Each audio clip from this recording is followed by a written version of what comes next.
Donc maintenant, on va attaquer la seconde partie de la formation, qui est certainement la partie la plus importante, la partie que tout le monde attend. C'est la partie sur les réglages. Je l'ai décomposée en deux sections. Une première section qui est vraiment le b.a.-ba, les basiques du réglage, et une deuxième section où là vraiment on rentre dans le vif du sujet.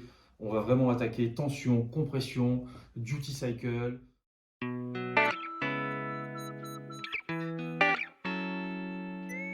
Là, je vais faire un point sur le circuit électrique pour que les choses soient vraiment bien claires. Donc il y en a certains d'entre vous qui savent déjà, mais j'ai envie de dire, ça fait peut-être pas de mal d'y revenir. Puis pour ceux qui ne savent pas, de toute façon, c'est bien de le comprendre. Donc le principe, je le reprends, voilà. Le principe, c'est tout simple. Poste arrière, borne arrière, entretoise arrière, c'est les noms qu'on peut donner à cette partie-là, donc qui est bien isolée du châssis. C'est par là que l'électricité rentre dans les bobines, en passant par la bobine arrière en premier, et en plus, en passant par le condensateur. L'électricité passe par ici, passe dans tous les enroulements des bobines. Donc si on devait faire une décomposition au ralenti, ça arrive là, ça s'enroule dans la première bobine, ça passe dans la seconde, ça s'enroule dans la seconde bobine. Le circuit électrique vient ici parce que le circuit est fermé au niveau de la vis de contact. Donc, qu'est-ce qui se passe? L'électricité arrive par ici dans les bobines. Le champ magnétique se crée. Donc du coup, la masselotte, la partie mobile tout entière est attirée. Donc ça descend.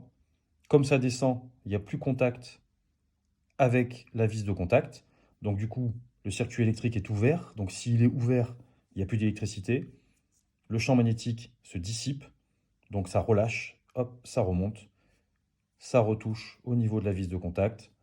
L'électricité revient. Le champ magnétique se recrée. Ça redescend. Et ainsi de suite. Donc voilà, ça c'est quand même assez important à comprendre pour plusieurs raisons. Première raison, c'est quand même pour comprendre un petit peu la fréquence, c'est-à-dire la vitesse à laquelle nos machines fonctionnent. Ces composants-là sont très très importants et très déterminants dans le réglage de la vitesse, ou du moins le pré-réglage de la vitesse et de la force. Les bobines sont les éléments qui vont donner, c'est le moteur, hein, ce sont les éléments qui vont donner vraiment la force de la machine, sa puissance, on va dire, et aussi vont être déterminantes en ce qui concerne la vitesse. Pourquoi? Parce que plus une bobine est grosse, plus elle va être chargée magnétiquement, plus elle va être forte, on va dire, plus elle va être puissante. Plus une bobine est petite, moins elle va être chargée magnétiquement, c'est-à-dire le champ magnétique sera moins puissant, donc ça veut dire qu'elle aura moins de force. Par contre, une petite bobine, une petite paire de bobines sera toujours beaucoup plus rapide qu'une grosse paire de bobines. Pourquoi? Parce que la dissipation de ce champ magnétique sera plus rapide.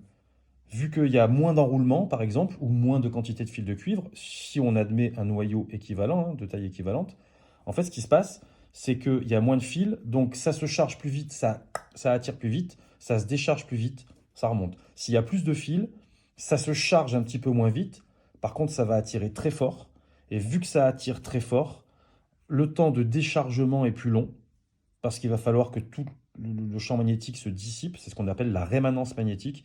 La rémanence magnétique met plus de temps sur une paire de bobines où il y a plus de quantité de fils de cuivre.